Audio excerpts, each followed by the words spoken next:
자, 우리 하나님 말씀 로마서 7장 7절부터 13절까지를 합독하시겠습니다. 시작. 그런즉 우리가 무슨 말 하리요? 율법이 죄냐? 그럴 수 없느니라. 율법으로 말미암지 않고는 내가 죄를 알지 못하였으나 곧 율법이 탐내지 말라 하지 아니하였다면 내가 탐심을 알지 못하였으리라. 그러나 죄가 기회를 타서 계명으로 말미암아 내 속에서 각양 탐심을 이루었으니 이는 법이 없으면 죄가 죽은 것임이니라. 전에 법을 깨닫지 못할 때에는 내가 살았더니 계명이 이름에 죄는 살아나고 나는 죽었도다. 생명에 이르게 할 그 계명이 내게 대하여 오히려 사망에 이르게 하는 것이 되었도다. 죄가 기회를 타서 계명으로 말미암아 나를 속이고 그것으로 나를 죽였는지라. 이로 보건대 율법도 거룩하며 계명도 거룩하며 의로우며 선하도다. 그런즉 선한 것이 내게 사망이 되었느뇨? 오직 죄가 죄로 드러나기 위하여 선한 그것으로 말미암아 나를 죽게 만들었으니 이는 계명으로 말미암아 죄로 심히 죄 되게 하려 함이니라. 아멘.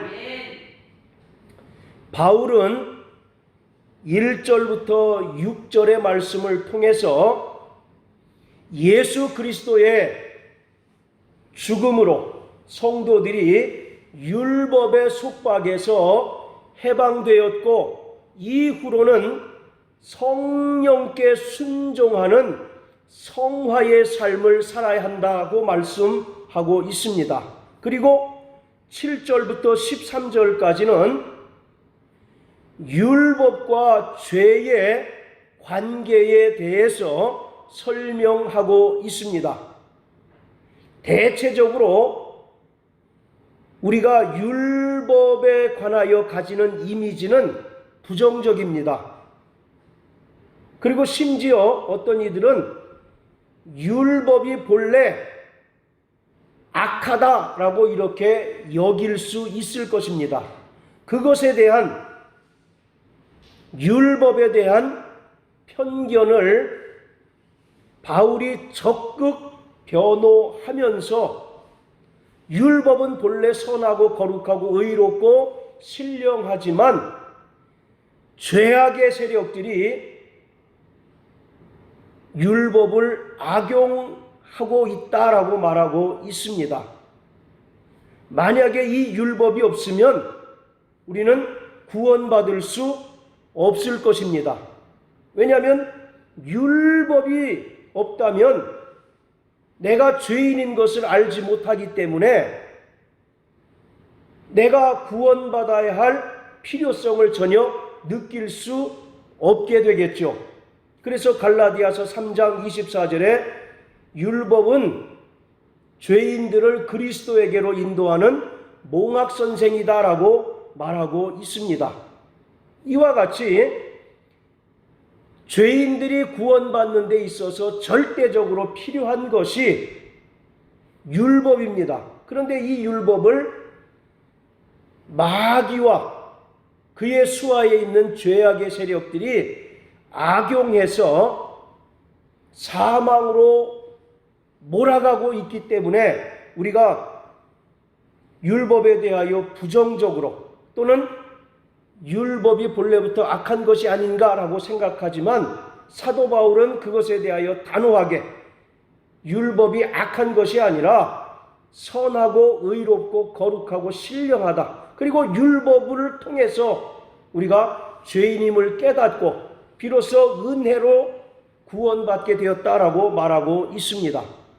창세기 2장 16절 17절에 하나님께서 동산에 있는 각종 실과는 내가 임의로 먹되 선악을 알게 하는 나무의 실과는 먹지 말라. 먹는 날에는 정녕 죽으리라 말라고 아담에게 말씀하셨습니다. 선악과는 단순히 먹지 말아야 하는 금단의 열매가 아니라 최초로 하나님의 백성들에게 주신 하나님의 계명입니다. 선악과를 통해서 인간이 얼마나 나약한 존재인 것을 깨달으며 그러기에 하나님 없이 살아갈 수 없음을 알게 하신 것입니다.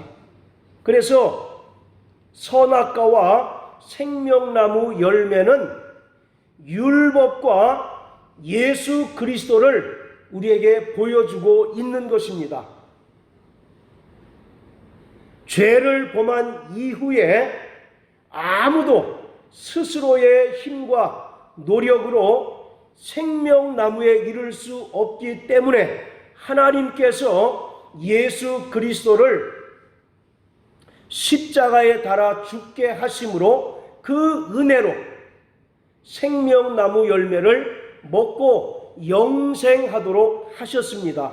그래서 요한복음 6장 57절에 예수께서 말씀하시기를 나를 먹는 그 사람도 나를 인하여 살리라 라고 말씀하고 있습니다. 아담은 선악과 계명을 불순종함으로 타락하게 되었고 이것을 통해서 그 은혜로 영생케 하는 생명나무를 비로소 깨닫게 되었습니다. 율법은 몽학선생으로서 죄인들을 예수 그리스도에게로 인도하는 역할을 하는 것입니다. 자, 우리 갈라디아서 3장을 다 같이 보시겠습니다.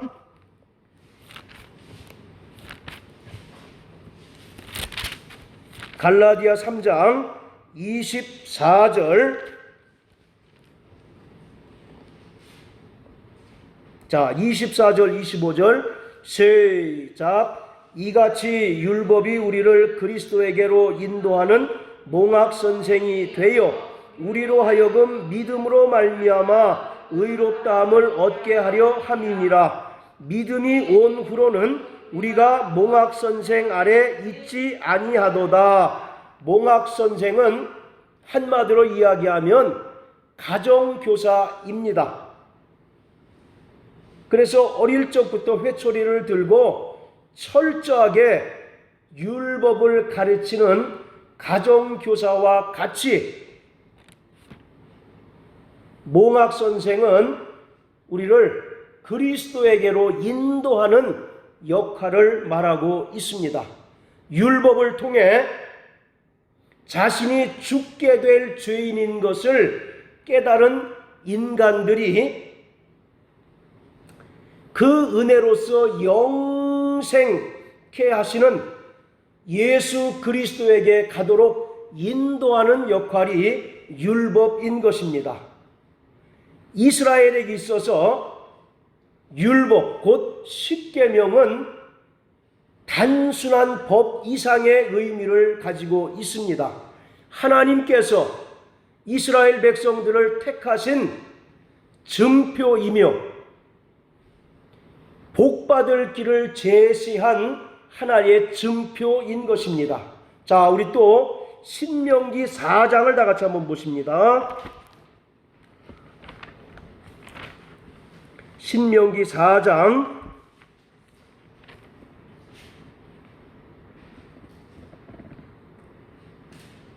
6절부터 8절입니다. 시작. 너희는 지켜 행하라. 그리함은 열국 앞에 너희의 지혜요 너희의 지식이라. 그들이 이 모든 규례를 듣고 이르기를 이 큰 나라 사람은 과연 지혜와 지식이 있는 백성이로다 하리라. 우리 하나님 여호와께서 우리가 그에게 기도할 때마다 우리에게 가까이 하심과 같이 그 신의 가까이함을 얻은 나라가 어디 있느냐. 오늘 내가 너희에게 선포하는 이 율법과 같이 그 규례와 법도가 공의로운 큰 나라가 어디 있느냐. 자, 이처럼 율법은 단순한 법 이상의 의미가 있어서 하나님께서 이스라엘을 택하신 증표이며 또 이 율법을 순종할 때 하나님께서 복을 주시겠다고 약속하신 그 약속의 증표이기도 합니다.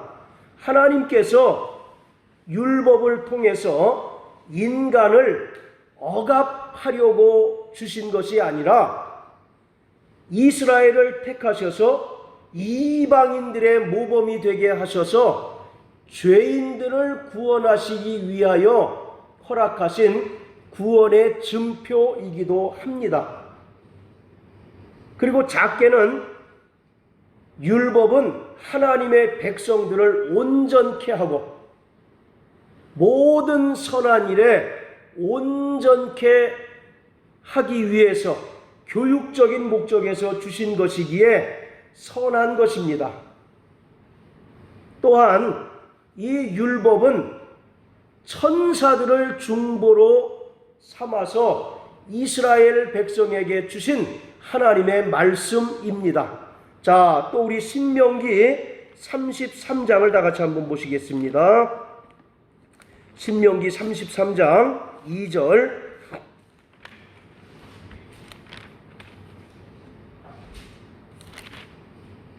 자, 같이 읽겠습니다.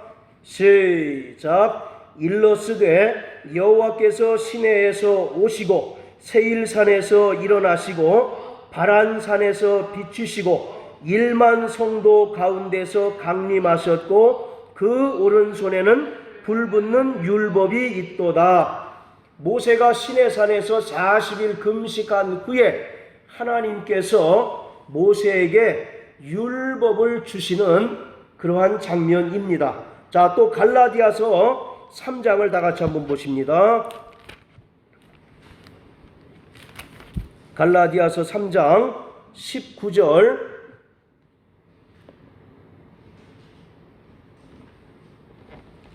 자, 시작. 그런즉 율법은 무엇이냐? 범법함을 인하여 더한 것이라.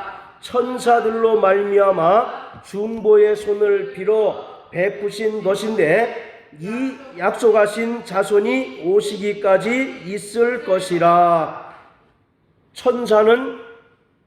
율법은 천사들로 말미암아 중보의 손을 빌어 베푸신 것이다 라고 말하고 있습니다. 그런데 이러한 율법이 인간들에게 오자 인간들의 죄를 깨닫게 하고 죄악의 세력들을 드러나게 하며 정죄하는 역할이 되었습니다. 이 죄악의 세력들은 하나님과 인간 사이에 포진해 있어서 인간들을 율법을 통해 참소함으로써 사망으로 몰아가는 자들입니다. 계시록 12장 10절에 보면 밤낮 참소하는 자다라고 말하고 있습니다. 자, 요한계시록 12장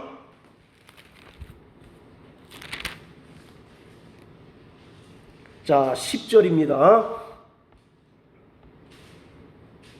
시작. 내가 또 들으니 하늘에 큰 음성이 있어 가로되 이제 우리의 하나님의 구원과 능력과 나라와 또 그의 그리스도의 권세가 이루었으니 우리 형제들을 참소하던 자 곧 우리 하나님 앞에서 밤낮 참소하던 자가 쫓겨났고, 참소라고 하는 말은 고소하다라고 하는 의미입니다. 마귀가 성도들을 참소하는데 가장 중요한 도구로 사용하는 것이 바로 율법인 것입니다. 그래서 마귀는 하나님과 인간 사이에서 율법을 통해서 인간의 죄를 들춰내고 참소함으로써 결국은 영원한 사망에 이르게 하는 자들입니다. 자, 또 욥기서 1장을 한번 다 같이 보시겠습니다.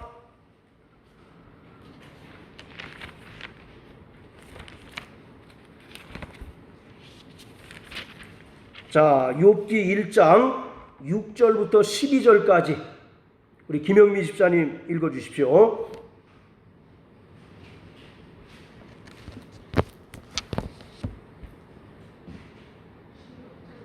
욥기 1장 6절부터 12절까지.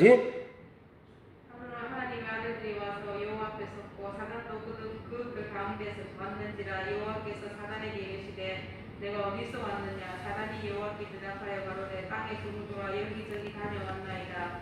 여호와께서 사단에게 이르시되 내가 내 정욕을 유하여 보았느냐. 그와 같이 순전하고 정직하여 하나님을 경외하며 악에서 떠나는 자가 세상에 없느니라. 사단이 여호와께 대답하여 가로되 욥이 어찌 까닭 없이 하나님을 경외하리이까. 주께서 그와 그 집과 그 모든 소유물을 산으로 두르심이 아니니까. 주께서 그 손으로 하는 바를 복되게 하사 그 소유물로 땅에 널리 하셨음이니이다. 이제 주의 손을 펴서 그의 모든 소유물을 그치소서. 그리하면 정령 대면하여 주를 욕하리이다. 여호와께서 사단에게 이르시되 내가 그 주의 소유물을 다 네 손에 붙이노라. 오직 그의 몸에는 네 손을 대지 말지니라. 사단이 곧 여호와 앞에서 물러가니라. 예. 자, 사단이 하나님 앞에 서서 욥을 참소하고 있습니다. 저가 까닭 없이 하나님을 경외하는 것이 아니라 하나님께서 이렇게 재산과 가족과 많은 부를 주셨기 때문에 그가 하나님을 경외하고 섬기는 것입니다 라고 참소합니다. 그리고 하나님께서 이제 욥을 그 사단에게 이제 허락을 하십니다. 그래서 일순간에 가족들이 다 죽게 되고 가축이 다 죽게 되고 집이 무너지고 심지어 욥의 몸에 악창이 돋는 그런 결과가 초래되는 것을 볼 수가 있습니다. 이와 같이 율법은 본래 선하고 의롭고 거룩하며 신령하지만 죄의 세력인 마귀가 율법을 악용함으로써 인간들을 참소하고 결국 사망으로 내어 몰게 되는 것입니다. 그렇다고 해서 이 율법 자체가 인간을 죽음으로 모는 것이 아니라 율법의 용무는 죄를 깨닫게 하고 죄의 세력을 드러내는 것뿐으로서 결국 사망과 모든 저주의 원인은 죄임을 바울은 분명하게 말씀하고 있습니다. 자, 우리 로마서 7장으로 돌아가겠습니다. 오늘 본문은 바울이 율법에 대하여 적극적으로 변호하면서 율법의 기능과 그 한계에 대하여 말하고 있습니다. 자, 우리 한 절씩 살펴보도록 하겠습니다. 자, 7절 다 같이 읽습니다. 시작. 그런즉 우리가 무슨 말 하리요? 율법이 죄냐? 그럴 수 없느니라. 율법으로 말미암지 않고는 내가 죄를 알지 못하였으니 곧 율법이 탐내지 말라 하지 아니하였다면 내가 탐심을 알지 못하였으리라. 많은 사람들이 율법에 대해서 부정적으로 심지어는 율법이 본래 악한 것이 아닐까라고 하는 의구심이 들 때 바울은 도전적으로 질문하고 있습니다. 그렇다면 율법이 죄냐? 율법이 악한 것이냐? 라고 7절에서 질문하고 있습니다. 죄의 발생에 있어서 영향을 끼치는 부정적인 측면이 있음에도 불구하고 결코 율법이 죄가 아니다라고 하는 것입니다. 그리고 이에 대한 예로서 탐내지 말라는 계명이 있음으로 인해서 탐심이 죄인 줄 비로소 알게 되었다라고 하는 것입니다. 만약에 율법이 없다면 죄를 깨달을 수 있겠습니까? 없겠습니까? 죄를 깨달을 수가 없죠. 그러나 율법이 옴으로써 죄를 깨닫게 되고 비로소 인간들이 죄인인 것을 깨닫게 되었다라고 하는 말씀인 것입니다. 그런데 여기서 또 주목해 볼 것은 왜 대표적인 예로서 탐심을 들었을까? 탐심은 인간의 모든 범죄의 뿌리와도 같기 때문에 그렇습니다. 아담과 하와가 선악과를 먹은 것도 결국 하나님과 같이 되려고 하는 그 탐심에서 비롯되었다라고 하는 것을 말하고 있는 것입니다. 그리고 골로새서 3장에도 보면 땅의 지체를 죽이라 등등등 얘기하면서 탐심은 곧 우상숭배다라고 이와 같이 말씀하고 있어요. 이처럼 대표적인 예로 탐심을 든 것은 인간의 모든 불의와 죄악의 원인이 탐심에서 비롯되었다라고 말하고 있는 것입니다. 자, 또 우리 8절 다 같이 읽습니다. 시작. 그러나 죄가 기회를 타서 계명으로 말미암아 내 속에서 각양 탐심을 이루었나니 이는 법이 없으면 죄가 죽은 것임이니라. 죄가 기회를 타서라고 이렇게 얘기합니다. 이것은 마치 죄를 사람에 비유하고 있는 거예요. 즉 다른 말로 하면 죄의 배후에는 죄의 원흉인 마귀가 도사리고 있다라고 하는 것을 암시하고 있는 말입니다. 요한일서 3장 8절 죄를 짓는 자는 마귀에게 속하나니 마귀는 처음부터 범죄함이라 하나님의 아들이 나타나신 것은 마귀의 일을 멸하려 하십니다 라고 말씀한 것처럼 8절에서 죄가 기회를 타다라고 하는 말은 기회를 잡다 그런 뜻입니다. 그리고 기회라고 하는 말은 군사 용어로서 활동 근거지를 가리키고 있어요.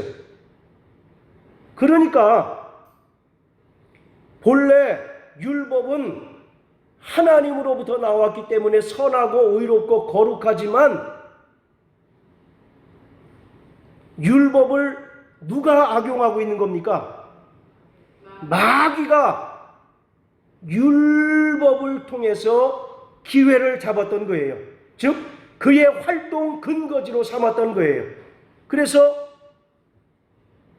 죄의 세력 곧 마귀가 인간들의 마음속에 탐심이라고 하는 죄성을 뿌리게 되었다라고 말하고 있는 것입니다. 그리고 그 뒤에 보면 이는 법이 없으면 율법이 없으면 죄가 죽은 것임이니라. 즉 죄는 율법이 없으면 마치 말라버린 가지처럼 열매를 맺을 수 없다라고 하는 겁니다. 그러니까 죄는 마귀는 누구랑 친구하려고 그럽니까?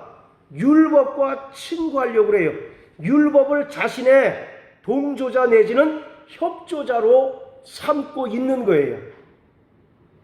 그렇기 때문에 율법이 없을 때에는 죄가 또는 죄의 세력들이 역사하기 어려웠다라고 하는 겁니다.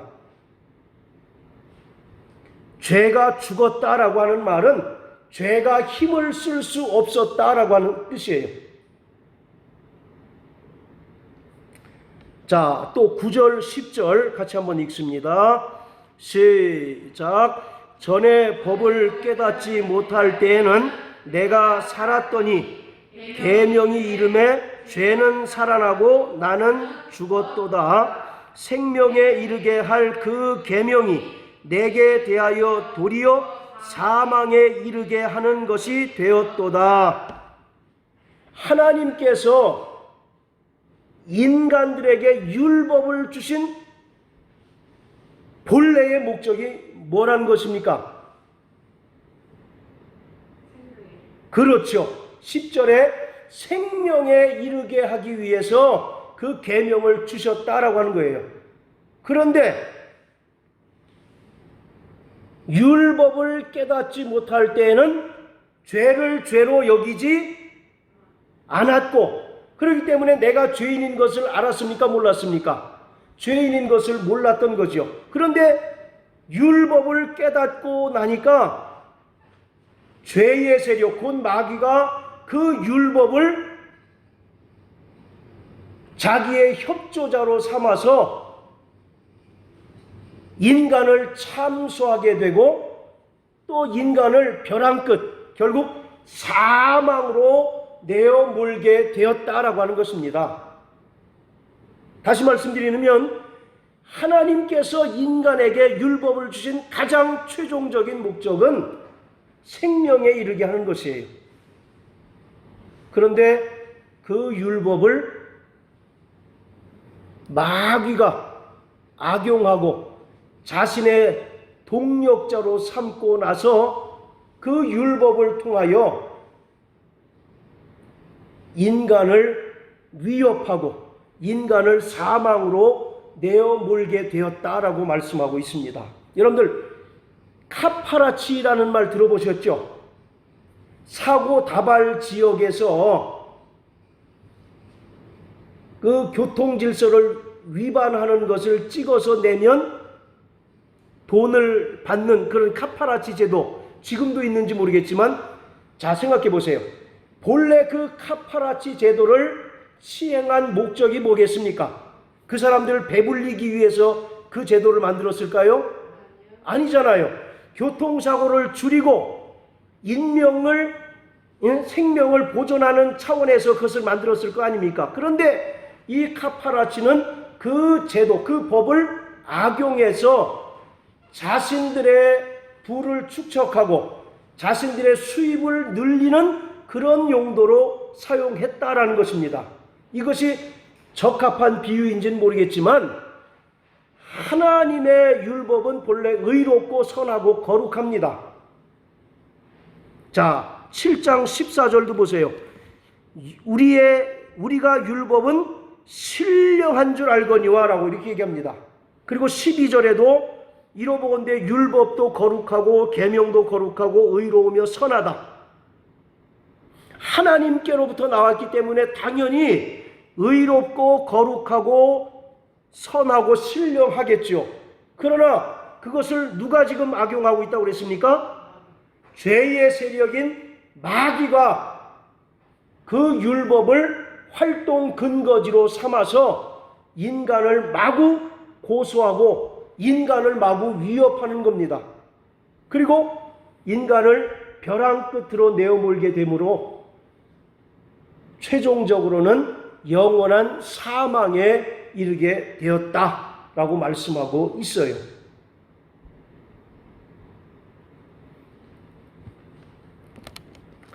자, 그리고 11절입니다. 8절과 이제 그 같은 의미로 이해하시면 되겠는데요. 죄가 기회를 타서 계명으로 말미암아 나를 속이고 그것으로 나를 죽였는지라. 창세기 3장의 그 상황을 생각하십시오. 마귀가 누구를 이용합니까? 짐승 중에 가장 간교한 뱀을 이용해서 하와를 속입니다. 그랬더니 하와 안에 있는 탐심이 결국 열매를 맺게 돼서 그녀를 죄의 수렁텅이에 빠지게 했고 결국 선악과를 먼저 먹었지요. 그리고 나서 남편인 아담에게 주게 됨으로써 영이 죽게 되었다라고 하는 것입니다. 그래서 마귀는 끊임없이 율법을 통해서 우리 인간들을 속이는 거예요. 끊임없이 우리 인간들이 죄인처럼 우리를 속이게 되는 것입니다. 자, 우리는 분명히 예수 그리스도의 은혜로 구원받은 하나님의 자녀입니다.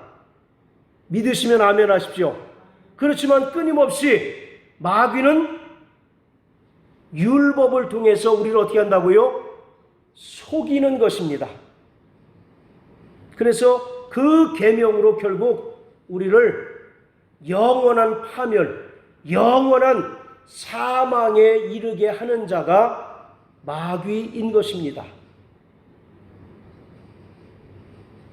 아까 욥의 경우에서도 본 것처럼 끊임없이 마귀는 하나님께 우리의 죄악상을 낱낱이 들춰내고 우리를 참소합니다. 그러나 우리는 안심할 수 있습니다. 왜 그렇습니까?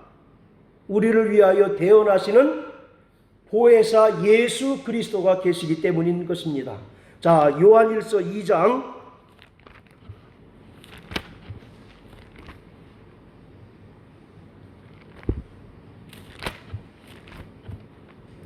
1절입니다. 시작. 나의 자녀들아, 내가 이것을 너희에게 쓰면 너희로 죄를 범치 않게 하려 함이라. 만일 누가 죄를 범하면 아버지 앞에서 우리에게 대언자가 있으니 곧 의로우신 예수 그리스도시라. 아멘. 대언자라고 하는 말은 보혜사, 변호사라고 하는 뜻입니다. 우리가 큰 송사에 휘말렸을 때 우리는 법에 대한 전문적인 지식이 없지 않습니까? 그럴 때 누구에게 의뢰를 합니까? 나를 적극적으로 변호해 줄 변호사를 고용하는 것처럼 예수 그리스도는 우리 인간들을 위한 변호사로 이 땅에 오셨어요. 그래서 그가 십자가에 달리셔서 몸을 찢으시고 피 흘리심으로 말미암아 우리의 모든 죄를 대속해 주셨습니다. 그리고 우리는 침례를 받음으로써 죄에 대하여는 완전히 죽은 자가 되었습니다. 할렐루야. 그럼에도 불구하고 마귀는 끊임없이 율법을 통하여 우리를 참수하고 하나님께 우리를 고소합니다. 그러나 우리를 위하여 대언하시는, 변호해 주시는 변호사 예수 그리스도가 계시니 우리는 예수의 보혈을 의지할 때 모든 죄악의 세력들의 그 술수에서 벗어날 수 있고 또 궁극적으로는 이길 수 있게 되는 것입니다. 할렐루야. 바로 우리는 예수의 피를 믿는 것이 가장 중요한 것이에요. 과거에 너 이러한 죄를 범하지 않았는가라고 끊임없이 마귀가 우리 안에서 죄를 기억나게 만들고 끊임없이 우리의 그 과거를 들춰냄으로써 우리가 불의한 존재임을 밝히려고 노력하는 자가 바로 마귀입니다. 마귀는 요즘 말로 얘기하면 검사와 같은 역할을 하는 거예요. 여러분들 세상 법정에 가보셨는지 모르겠지만 법정에 가보면 중앙에 판사가 앉아 있고요.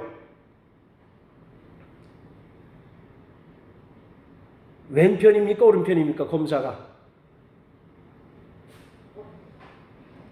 검사가 이제 한쪽에 검사가 앉아 있어요. 그 검사가 하는 역할은 뭡니까? 죄를 들춰내는 거죠. 그래서 존경하는 재판장님, 죄인 정인처럼 이러이러한 죄를 저질렀기 때문에 징역 몇 년에 해당됩니다라고 이와 같이 죄를 구형합니다. 그러나 반대편에 있는 변호사는 나를 위하여 적극적으로 변호해 주시죠. 존경하는 재판장님, 저 정인철이 과거에는 죽을 죄인이었지만 예수 그리스도의 그 보혈로서 죄사함 받고 모든 죄가 탕감받았으니 더 이상 그는 불의한 자이거나 죄인이 아니라 하나님 안에서 의인입니다라고 이와 같이 우리를 위해서 적극적으로 변호해 주시는 분이 계십니다. 그가 바로 예수 그리스도이신 것을 믿으시기를 바랍니다. 그래서 판사는 하나님이 되시는 것이고 검사는 마귀와 죄의 세력들이고 또 우리를 적극적으로 변호해 주시는 분은 바로 예수 그리스도이십니다. 그러므로 우리가 마귀의 모든 괴계에서 이길 수 있는 유일한 방법은 하나님의 아들 예수 그리스도를 믿는 믿음으로만 가능합니다. 그래서 요한 1서에 보면 세상을 이기는 이김이 무엇이냐? 하나님의 아들을 믿는 것이 아니냐라고 이와 같이 말씀하고 있습니다. 자, 다시 로마서 7장으로 돌아가서요.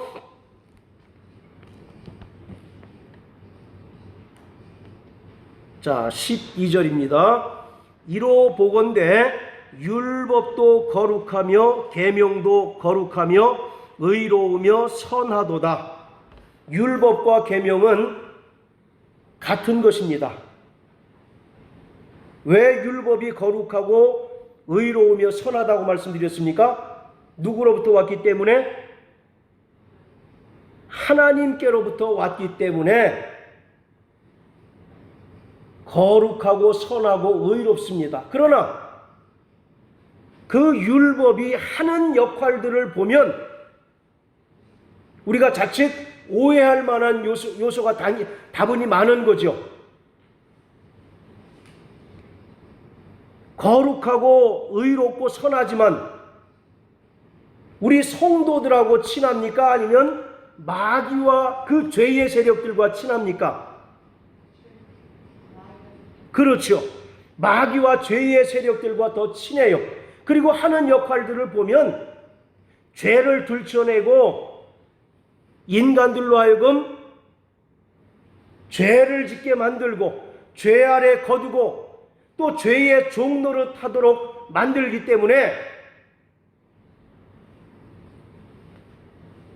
얼핏 봐서는 불의한 것처럼 보이고 악한 것처럼 보이지만 바울은 단호하게 율법은 거룩하고 의롭고 선하다라고 이와 같이 말씀합니다.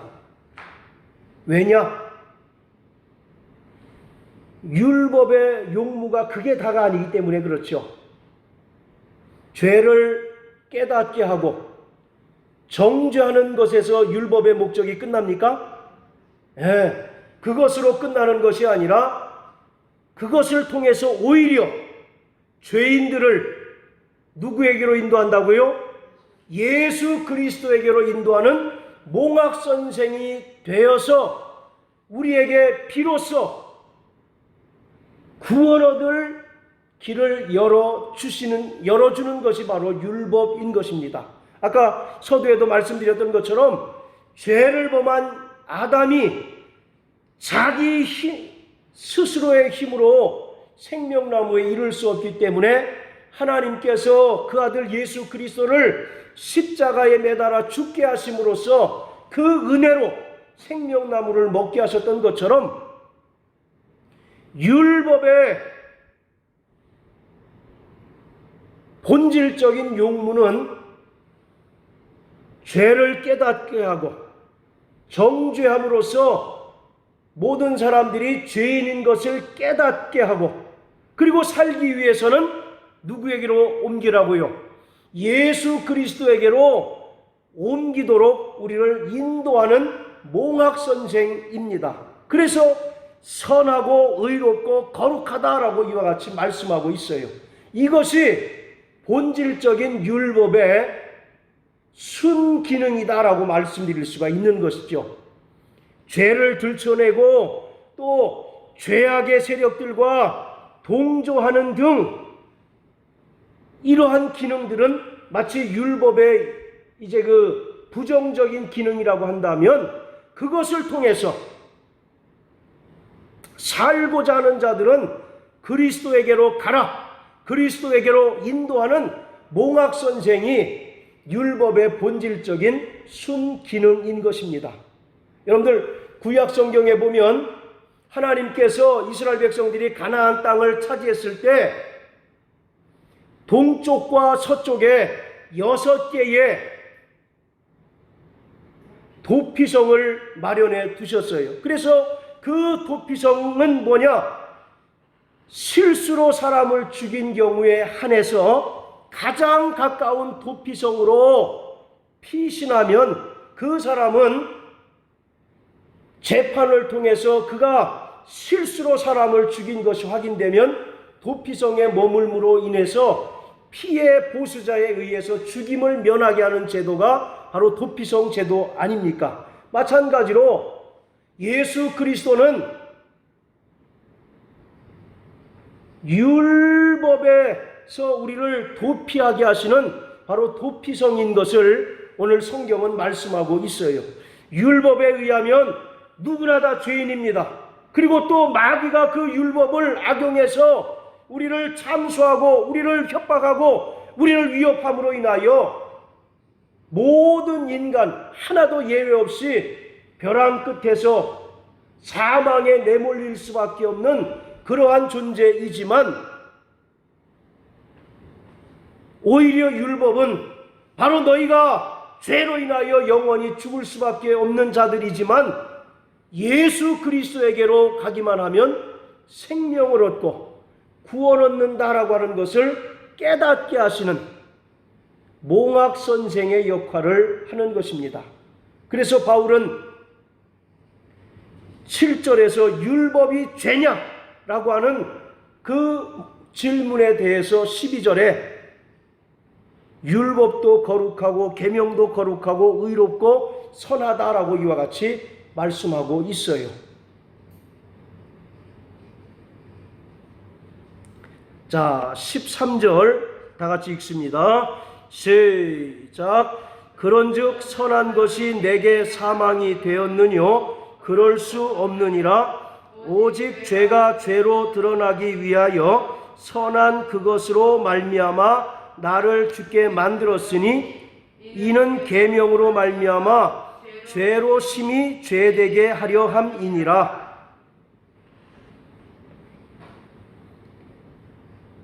13절에서 선한 것이 구체적으로 무엇을 가리키고 있습니까?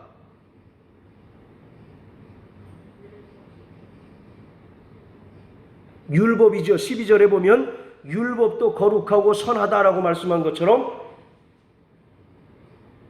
13절은 즉 율법이 우리를 사망으로 내어모는 것이 아니다라는 거예요. 그럼 누가 우리를 사망에 이르게 하는 것입니까? 율법을 악용하고 율법을 통해서 인간을 참수하는 마귀가 결국 인간을 영원한 사망에 내모는 것이다 라고 말하고 있어요. 그리고 율법의 목적은 죄를 드러내게 하고 죄를 깨닫게 하고 죄악의 세력들을 드러내는 역할이다 라고 말하고 있습니다. 결국 영원한 사망과 하나님 앞에 당하는 모든 저주의 원인은 율법 때문입니까? 죄 때문입니까? 죄 때문인 거죠. 궁극적으로 율법은 우리를 구원에 이르도록 인도하는 몽학 선생의 역할을 한다라고 말하고 있습니다. 자, 따라하세요. 나는 율법으로부터 자유한 자다. 그러나 그 율법이 우리에게 존재하지 않았다면 내가 죄인임을 깨달을 수 있었을까요? 없었을까요? 없었죠. 그러므로 율법이